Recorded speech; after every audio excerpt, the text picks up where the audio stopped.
Olá pessoal, tudo bem? Na aula de hoje a gente vai dar continuidade àquilo que a gente começou a estudar na nossa última aula, que é a resposta de sistemas de 1 grau de liberdade a excitações generalizadas, a forças generalizadas. Na última aula, a gente olhou para forças periódicas gerais e a gente percebeu que a resposta do nosso sistema a forças periódicas, se são forças periódicas, pode ser obtida a partir da soma das respostas individuais desse sistema a cada uma das forças harmônicas que compõem essa força periódica sendo aplicada no sistema, né? Isso a gente consegue através da decomposição em série de Fourier. Na aula de hoje, a gente não vai olhar mais para forças periódicas, mas sim para forças transientes. E aqui a gente já faz uma distinção nessas forças transientes que a gente está olhando. A gente vai falar de forças transientes de curta duração, que a gente chama de forças pulsivas, e forças transientes de longa duração. E a partir desses conceitos, a gente vai definir no fim dessa aula aquilo que a gente chama de integral de convolução, que é uma ferramenta bastante importante não só em controle de vibrações, mas em qualquer tipo de estudo de sistemas dinâmicos. Então vamos lá. Conteúdo da aula de hoje. A gente tem, para começar, a definição de impulso, resgatar a definição de impulso lá da dinâmica. Vai falar um pouco da função delta de Dirac, que aqui eu já digo não é uma função, mas recebe esse nome comum em engenharia, em física. Vai falar um pouco das características dessa função delta de Dirac, algumas propriedades. Vai falar da resposta impulsiva de um sistema, que também é um conceito bastante importante em engenharia. Vai falar da resposta de um sistema de 1 grau de liberdade a um pulso finito. E, por fim, a gente vai falar da resposta de um sistema a uma força transiente duradoura. E a gente vai obter isso através daquilo que a gente chama de integral de convolução. Então vamos começar. Primeiramente, vamos definir o que é impulso. Vamos resgatar essa definição. Bom, vamos imaginar então que eu tenha um objeto qualquer sujeito a uma força que está variando no tempo, que é o que mostra esse gráfico. Então eu tenho uma força função do tempo. E essa força está sendo aplicada em cima desse objeto durante um determinado intervalo de tempo finito, que a gente está chamando aqui de ΔT. Né? É uma força transiente, ela começa, de repente para, e a gente não observa nessa força aqui nenhuma periodicidade. Então a gente está chamando isso de força transiente. Bom, aquilo que a gente chama de impulso em dinâmica é justamente a área que está abaixo dessa força. Né? Então, se a gente integrar essa força aqui ao longo do tempo, durante esse intervalo, a gente vai ter essa área, e essa área é aquilo que a gente chama de impulso. Impulso é normalmente denotado por esse Fzão aqui em negrito. Né? Bom, impulso, portanto, a gente pode conseguir através da integral dessa curva, né, ao longo do tempo. E se a gente está integrando essa força ao longo do tempo, a gente tem, portanto, considerando o nosso sistema internacional de unidades, Newton vezes segundo. Né? É a quantidade física que a gente tem por trás do impulso. Bom, se a gente tem, por outro lado, uma força sendo aplicada no nosso objeto, e essa força é uma força de curta duração, o nosso ΔT tem um intervalo muito pequeno de tempo, a gente consegue obter esse pulso, né? A gente consegue obter esse impulso, desculpa, que é a área abaixo dessa curva, simplesmente multiplicando o nosso ΔT, que é um intervalo de tempo, pela amplitude dessa força, é a área embaixo desse retângulo. Né? Mas outra forma que a gente tem de obter o impulso, esse Fzão, que é a área, é através da variação de quantidade de movimento aplicada por essa força. Então, se a gente tem a quantidade de movimento, que é a massa do nosso objeto, vezes a velocidade do objeto imediatamente depois da aplicação da força, e a gente tem a massa e a velocidade do objeto imediatamente antes da aplicação da força, a gente tem a variação da quantidade de movimento causada pela aplicação da força, e essa variação da quantidade de movimento é justamente a área embaixo dessa curva que a gente chama de impulso, dada em newtons por segundo, como a gente já viu. Bom, vamos falar um pouco da função delta de Dirac, que afinal de contas não é uma função, porque ela não cumpre com os requisitos de uma função definidas lá no cálculo. A função delta de Dirac é muito mais uma distribuição do que uma função. Mas vamos continuar chamando ela de função delta de Dirac, que é o jargão que a gente usa comumente em engenharia. Bom, vamos imaginar, pessoal, que a gente tem uma força que gera uma área, ou seja, um impulso igual a 1.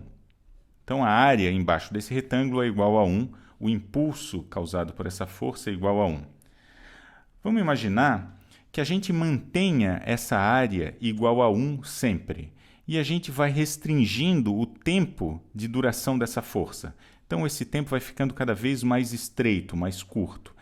Ora, para que essa área se mantenha igual a 1, é de se imaginar que essa força aumente, né? De tal forma que a área se mantenha sempre igual a 1. Então, vamos estreitar cada vez mais a duração dessa força sendo aplicada. Agora, a gente tem uma força ainda mais fina, mais breve, e, portanto, para que a área aqui dentro continue sendo igual a 1, essa força teve que aumentar de amplitude, né? Agora, vamos imaginar a situação hipotética em que esse intervalo de tempo seja instantâneo, ou seja, o ΔT tenda a zero, né? É extremamente pequeno a duração da aplicação da força. E vamos imaginar também que a gente consiga aplicar essa força nesse intervalo infinitamente pequeno, mas consiga manter a área, ou seja, o impulso causado pela força, igual a 1, né? Se a gente consegue fazer isso, se a gente consegue integrar essa curva com o ΔT tendendo a zero, e a gente continua tendo uma área interna, que é o impulso, igual a 1, a gente tem aquilo que a gente chama de função delta de Dirac sendo aplicada. A nossa força é uma força impulsiva do tipo delta de Dirac. Como a gente não consegue representar graficamente essa força com uma amplitude infinita, a gente denota graficamente essa força como sendo simplesmente uma flecha apontando para cima. Então, quando a gente vira essa flecha apontando para cima, a gente imagina que isso é uma distribuição, uma curva, que tem uma amplitude infinita, seja lá o que ela esteja representando aqui, pode ser força, pode ser corrente, qualquer tipo de grandeza física. Então, ela vai ter uma amplitude infinita e ela vai ter uma duração infinitesimal, tendendo a zero, né? Então, a esse tipo de força ou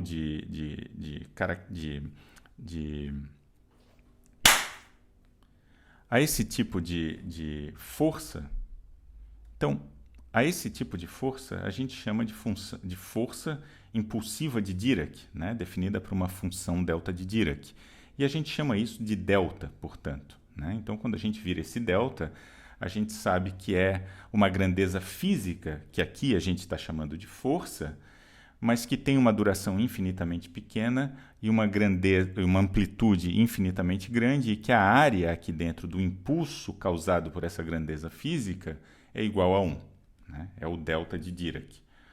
Bom, tem algumas propriedades bastante interessantes da função, entre aspas, delta de Dirac. A primeira delas é que o delta de Dirac vai ser igual a zero, exceto no instante de tempo em que ele acontece. No instante de tempo em que ele acontece, a amplitude dele vai ser infinita, como a gente já viu, né? Então, graficamente, a gente tem aqui, para essa representação do delta de Dirac, que ele só vai existir, ele só vai ser diferente de zero quando t for igual a tal. Fora isso, quando t é diferente de tal, esse delta vai ser igual a zero, né? Em outras palavras, a gente assume que o nosso sistema é causal, ele só começa a responder a partir de zero, né? Portanto, aqui, efetivamente, esse cara só vai ser diferente de zero quando t for igual a tal. Aí a gente tem zero aqui dentro e, portanto, a gente tem o delta de Dirac. Essa notação aqui está me dizendo, então, que esse cara aqui, esse delta, só vai existir quando t for igual a tal. Uma outra característica interessante que a gente acabou de ver é que se a gente integrar essa curva de zero até infinito em t, essa área vai ser igual a 1. É óbvio, né? É uma consequência da propriedade número 1. Se o delta é zero em todo e qualquer t fora de tal, e for igual a infinito em tal, essa área aqui dentro, como a gente já sabe, tem que ser igual a 1 quando a gente integra de 0 até infinito. E a terceira propriedade, talvez a mais interessante, é a seguinte. Se a gente multiplicar esse delta de Dirac por uma função f de t qualquer e integrar o produto dessa função f de t pelo delta de Dirac, o que sai lá no outro lado, o resultado dessa integração, é justamente o valor da função f de t no ponto tal. Em outras palavras, é como se a gente tivesse a nossa função f de t aqui na linha preta, a nossa função delta de Dirac, representada por essa flecha, o produto das duas é dado por esse integrando aqui, e fazendo a integral do produto dessas duas curvas, indo de 0 até infinito em t, a gente vai ter justamente esse ponto vermelho, que é justamente o valor da função f de t no ponto tal. Essa é uma propriedade bastante importante que a gente vai usar bastante daqui para frente. Bom, vamos falar então agora um pouco daquilo que a gente chama de resposta impulsiva de um sistema. Para a gente definir de forma bastante sintética o que é resposta impulsiva de um sistema, a gente pode dizer que resposta impulsiva é a resposta de um sistema a um impulso do tipo delta de Dirac.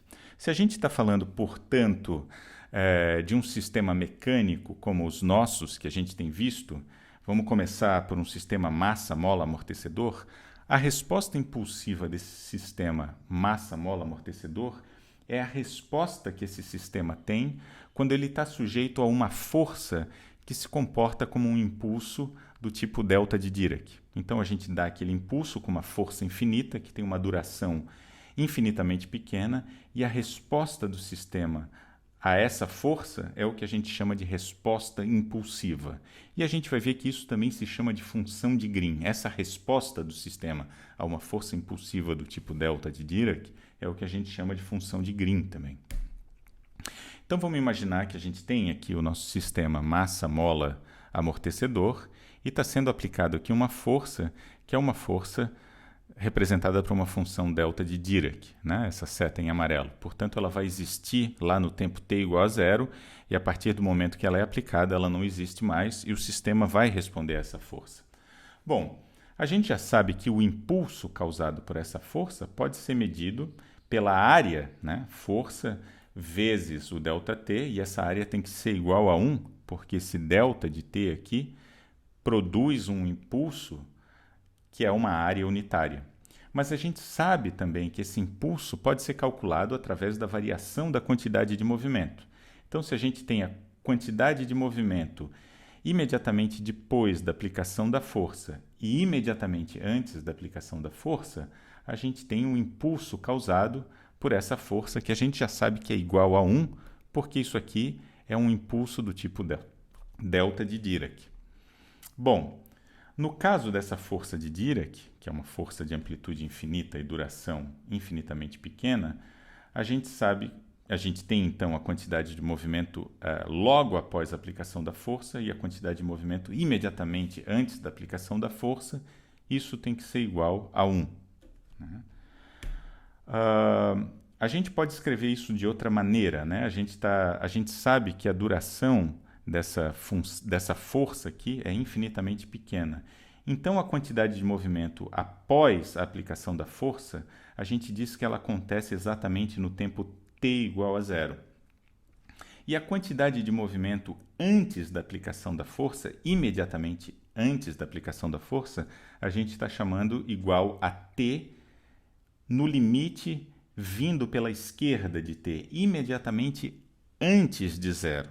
Antes da força acontecer. E a gente sabe que essa variação da quantidade de movimento tem que ser igual a 1, porque, afinal de contas, essa força é uma força do tipo força impulsiva delta de Dirac. Bom, a gente sabe que se esse sistema está em repouso antes da aplicação dessa força, a velocidade imediatamente antes da aplicação da força tem que ser igual a 0. Né? Então, se a gente isolar essa expressão aqui, sabendo que essa velocidade é igual a 0 imediatamente antes da aplicação da força, a gente tem que a velocidade exatamente quando a força é aplicada em t igual a zero, é justamente a velocidade inicial do sistema. É a convenção que a gente tem usado, é a notação que a gente tem usado. Isso vai ser igual a 1 sobre m. Portanto, a velocidade que esse sistema assume ao receber essa força impulsiva, ela vai ser inversamente proporcional à massa do sistema. Quanto maior a massa, menor essa velocidade inicial do sistema. Bom, então qual é a resposta do sistema devido à aplicação dessa força impulsiva? A gente já sabe qual é a resposta de um sistema em vibração livre, e essencialmente o que a gente tem nesse caso é um sistema vibrando em vibração livre. A força só acontece no tempo t igual a zero. A partir desse instante, a força não existe mais, não existe nenhuma força externa atuando no sistema. Então o sistema está vibrando em vibração livre. E a gente já conhece, lá do capítulo 2, qual é a resposta de um sistema vibrando em vibração livre. Ele só vibra por conta das condições iniciais. E a resposta do sistema em vibração livre é dada por essa expressão que a gente desenvolveu lá no capítulo 2. Portanto, ela depende do deslocamento inicial do sistema e da velocidade inicial do sistema. No caso desse nosso sistema, que recebe uma força impulsiva delta de Dirac no tempo t igual a zero, o deslocamento inicial do sistema é igual a zero, porque o sistema está em repouso, né? Então, esses deslocamentos dentro da expressão são zero, e a gente termina aqui com a resposta do sistema devido a esse impulso delta de Dirac dada por essa expressão aqui, né? É simplesmente essa expressão com a velocidade inicial igualada a zero. Essa expressão aqui recebe o nome de resposta impulsiva do sistema. É a resposta do sistema ao impulso delta de Dirac. E ela recebe outro nome também, ela recebe o nome de função de Green, né? Então, a função de Green do sistema é basicamente a resposta do sistema a uma força do tipo delta de Dirac, dado por essa expressão. E por conta disso, a gente chama essa função de g de t também. Bom, a gente vai ver daqui para frente que essa função delta de essa resposta do sistema, essa função de Green, ela é extremamente importante para a gente entender o comportamento do sistema. Se a gente consegue determinar de alguma maneira a resposta do sistema, a resposta impulsiva ou a função de Green do sistema, a gente vai ver que a gente vai conseguir determinar a resposta desse sistema a qualquer tipo de força que a gente possa imaginar. Bom, vamos olhar um pouco mais essa resposta impulsiva do sistema. Então, aqui à direita, a gente tem um sistema de 1 grau de liberdade amortecido que recebe essa função essa força do tipo força impulsiva, delta de Dirac, sendo aplicada nesse sistema nesse sentido positivo de x. Então, a resposta desse sistema, como o sistema é amortecido, é uma resposta amortecida, como a gente já viu. E essa amplitude que o sistema assume vai depender, obviamente, da massa do sistema. Quanto maior a massa, menor vai ser a amplitude que o sistema assume por causa da inércia. Bom, essa força do tipo delta de Dirac é uma força muito abstrata, né? Na realidade, a gente não consegue obter uma força sendo aplicada num sistema que tem uma duração infinitesimal, extremamente pequena, nem tampouco uma força que tenha amplitude infinita. A força aplicada num sistema que se aproxima a uma função impulsiva é uma pancada que a gente dá no sistema, uma pancada muito rápida. Mas essa pancada tem uma duração finita. Muito embora ela consiga ser muito curta, a duração dela não é infinitamente pequena, nem a amplitude da força causada por esse impacto é infinitamente grande. Então, vamos entrar um pouco na realidade e vamos perguntar como que seria a resposta de um sistema como esse quando o impulso que está atuando no sistema não é um impulso do tipo delta de Dirac, mas sim um pulso, uma força de curta duração, cuja amplitude não é infinita e cuja duração não é infinitamente pequena. Como que o sistema responde a esse tipo de pulso, a esse tipo de força aqui? Bom, é simples. Para a gente obter a resposta do sistema, a gente já sabe que o impulso causado por essa força é simplesmente a área que está embaixo desse retângulo aqui. E a gente consegue obter a resposta do sistema a esse pulso através da função de Green. Então, se a gente tem a resposta impulsiva do sistema, basta a gente multiplicar a resposta impulsiva, que é a função de Green, pelo impulso causado por essa força, que é justamente a área embaixo desse retângulo. Portanto, a gente vai ter a resposta do sistema dada pela multiplicação do impulso pela função de Green. Simples assim. Então, a gente sabe como esse sistema vai se comportar a partir da função de Green. A resposta desse sistema, portanto, vai ser muito parecida com a resposta impulsiva do sistema. O que vai variar aqui é a amplitude dessa resposta, né? De novo, assim, a gente está chamando de pulso uma força de curta duração, né? E quando eu falo curta duração, uma duração que é menor do que um período natural do sistema. Então, o pulso é uma força de curta duração. Bom, o que aconteceria se esse pulso não acontecesse no tempo t igual a zero, mas ele acontecesse no tempo t igual a tal, né? A gente está chamando esse pulso de uma força com uma amplitude finita e uma duração finita também. Bom, para a gente determinar a resposta do sistema a esse pulso, a gente precisa adiantar que a resposta do sistema vai ser exatamente igual à resposta que a gente viu anteriormente quando o pulso acontece no tempo t igual a zero. A única diferença vai ser que a resposta desse sistema vai passar a acontecer no tempo t igual a tal, né? E para a gente escrever isso matematicamente, a resposta desse sistema vai continuar sendo o produto do impulso causado por essa força, ou seja, a área que está abaixo desse retângulo, vezes a função de Green, mas essa função de Green está deslocada no tempo e ela acontece no tempo t igual a tal, em vez de acontecer no tempo t igual a zero. Ela só existe no tempo t igual a tal. Portanto, a resposta do sistema vai ser exatamente igual à resposta anterior, só que a gente substitui o t por t menos tal. Vai ser a resposta do meu sistema. Então, está aqui a resposta do meu sistema a esse pulso que acontece em t igual a tal. É exatamente igual à resposta anterior. Bom, e o que aconteceria agora, então, se eu tivesse pulsos consecutivos sendo aplicados no meu sistema com impulsos distintos? A área embaixo dessa força inicial aqui vai ser diferente da área, ou seja, do impulso causado pelo segundo pulso sendo aplicado no sistema. Então, se a gente tem essa condição, a gente sabe que a resposta do meu sistema pode ser dividida em duas partes.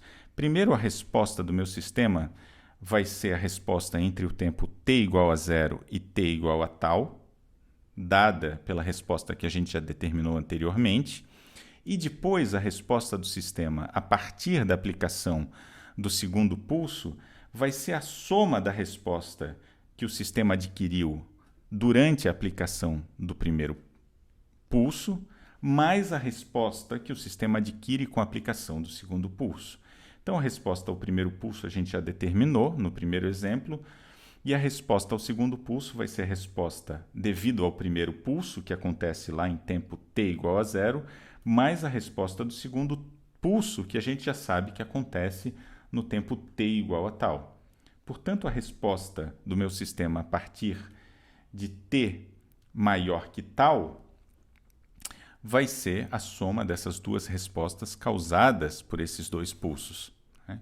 Em outras palavras, quando o meu sistema recebe o segundo pulso por esse retângulo aqui, ele já está vibrando, ele já tem quantidade de movimento, ele já tem energia cinética, e aí ele recebe uma outra pancada e a resposta dele vai ser a soma das respostas de cada um desses pulsos. Então, aqui está a resposta do meu sistema. Primeiro, ele recebe a primeira pancada, está vibrando. Como o sistema é amortecido, ele começa a decair e, de repente, ele recebe uma outra pancada. Ele volta a ter a sua amplitude aumentada até decair totalmente, porque, afinal de contas, é um sistema amortecido. E, a partir dessa ideia de que a resposta final do sistema é a soma das respostas de cada um dos pulsos sendo aplicados, a gente pode se perguntar o seguinte: o que aconteceria no meu sistema?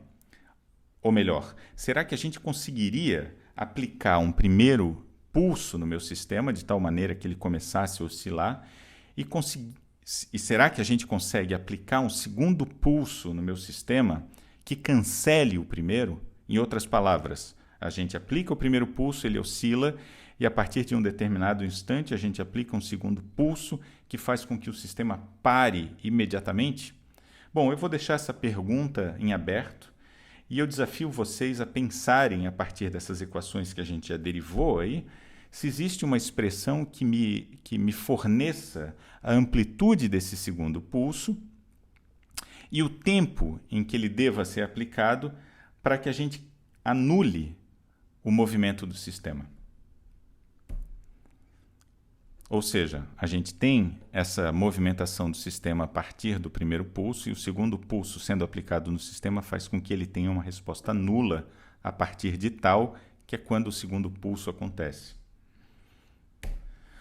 Bom, vamos falar agora da resposta do nosso sistema a uma força transiente.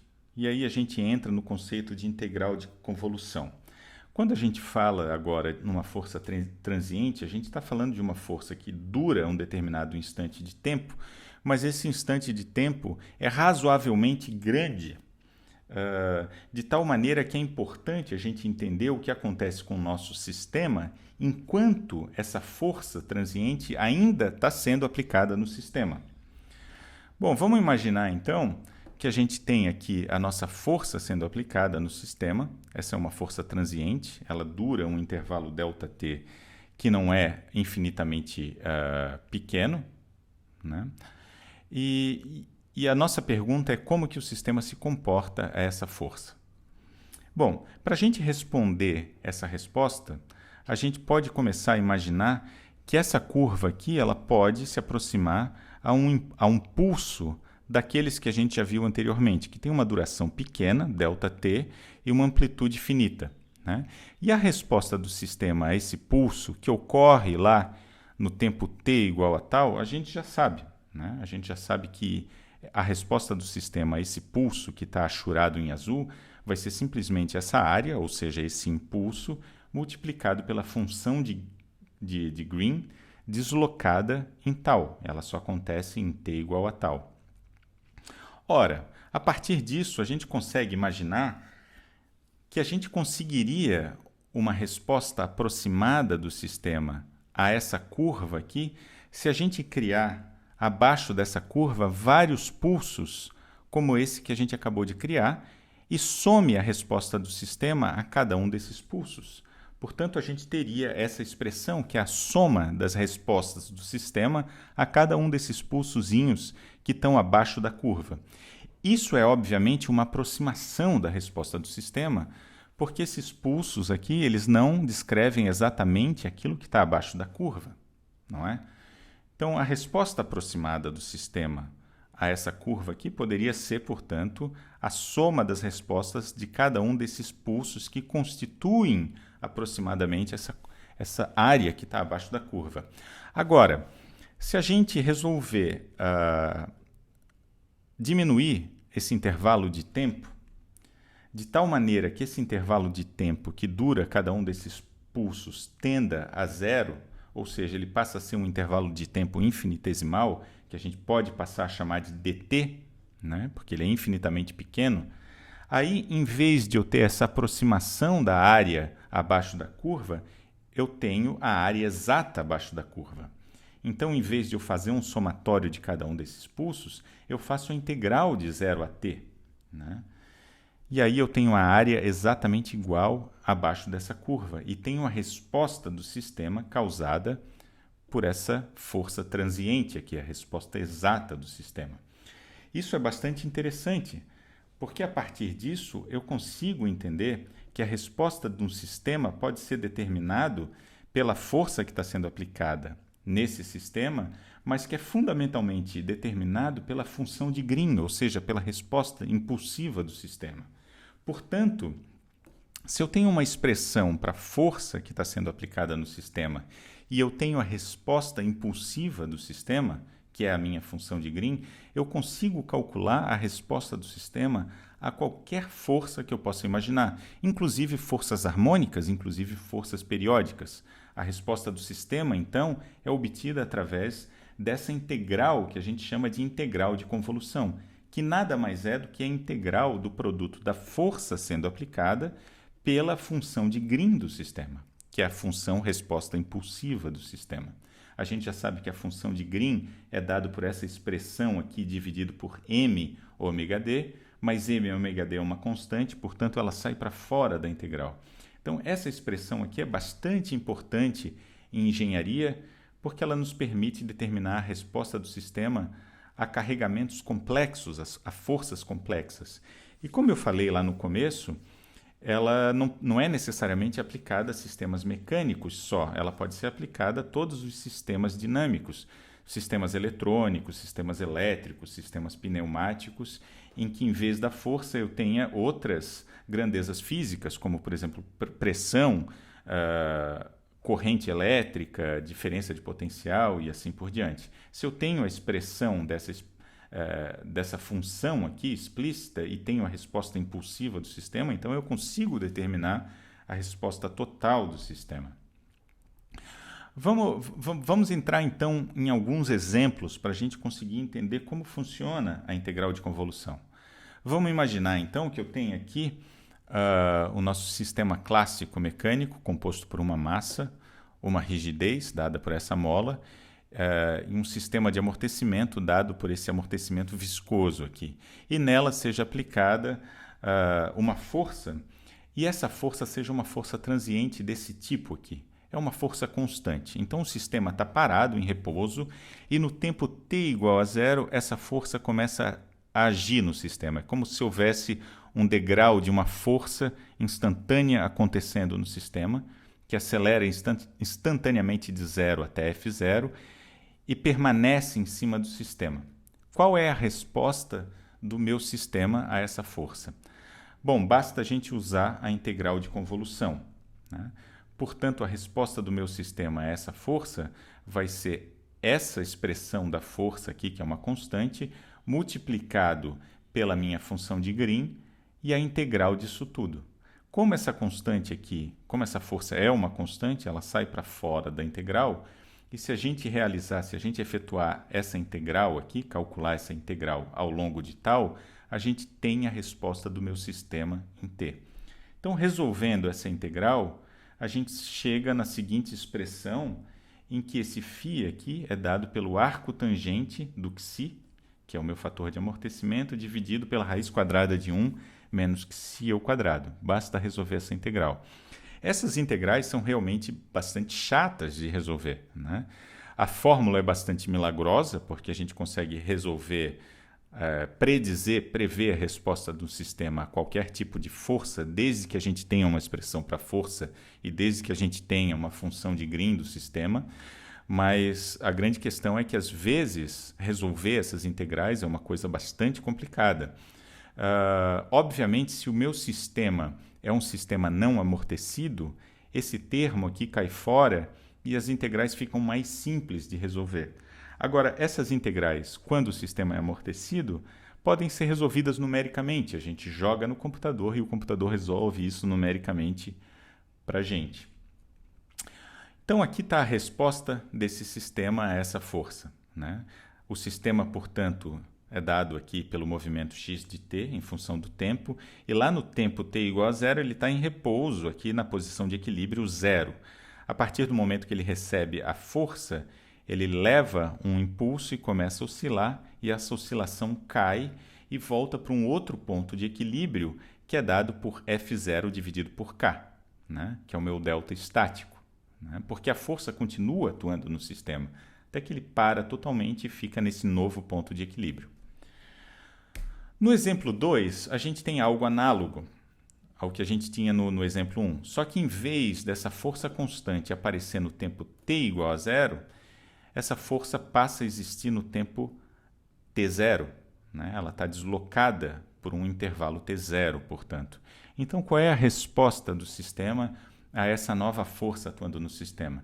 Ora, a gente imagina intuitivamente que a resposta vai ser muito parecida com a resposta anterior, só que essa resposta anterior vai estar deslocada em T0. E é exatamente isso.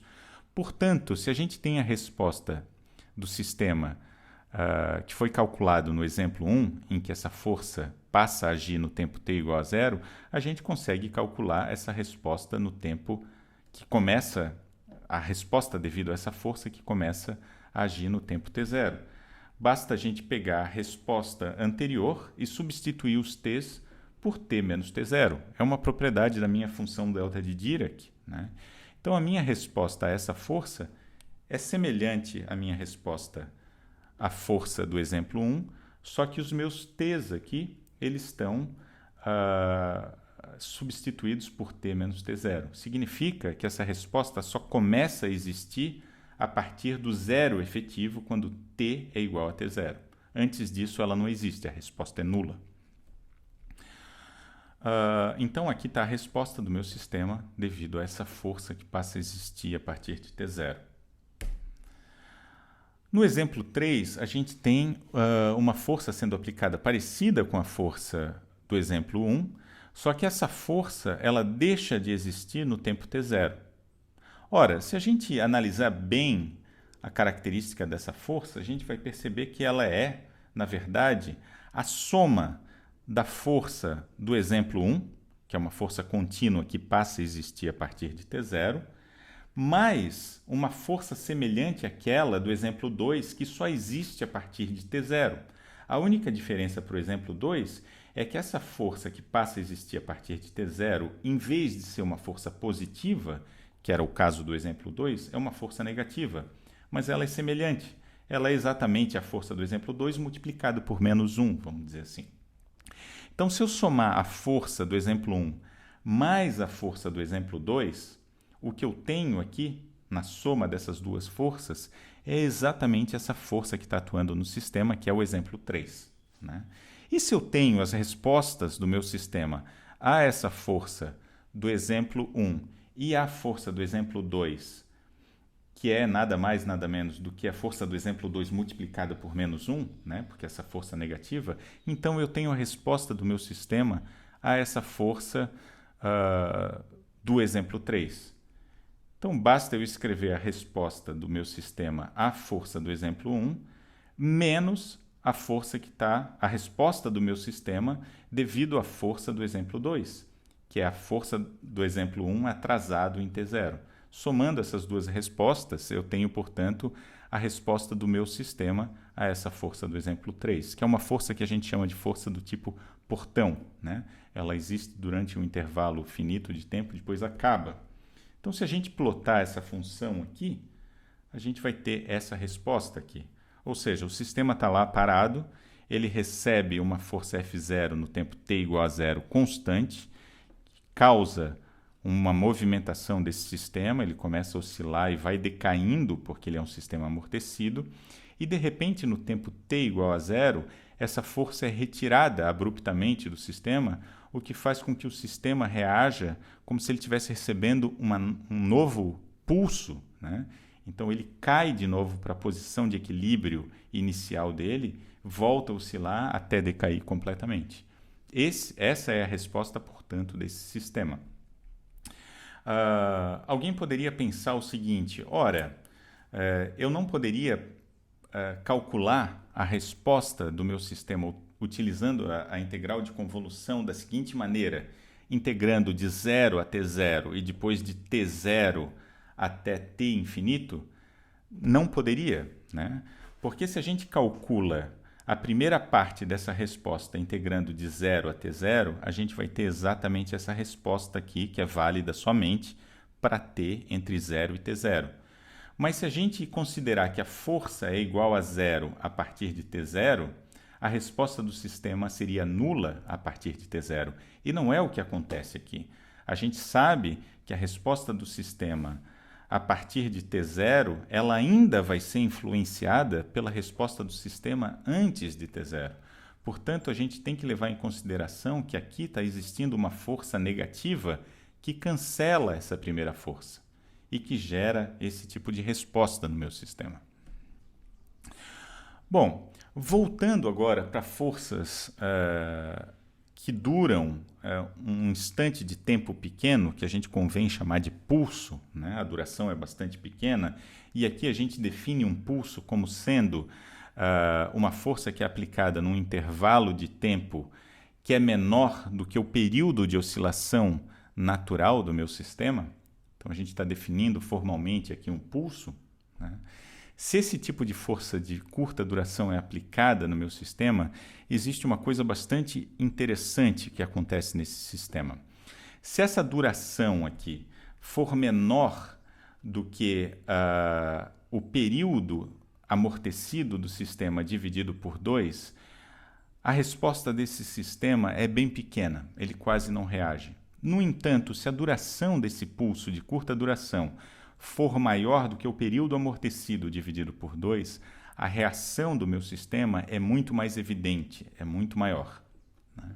Então a gente vê aqui os dois casos. Bom, esse é o fim da nossa aula de hoje. Na nossa próxima aula a gente vai resolver alguns problemas envolvendo integral de convolução e forças impulsivas. E até lá!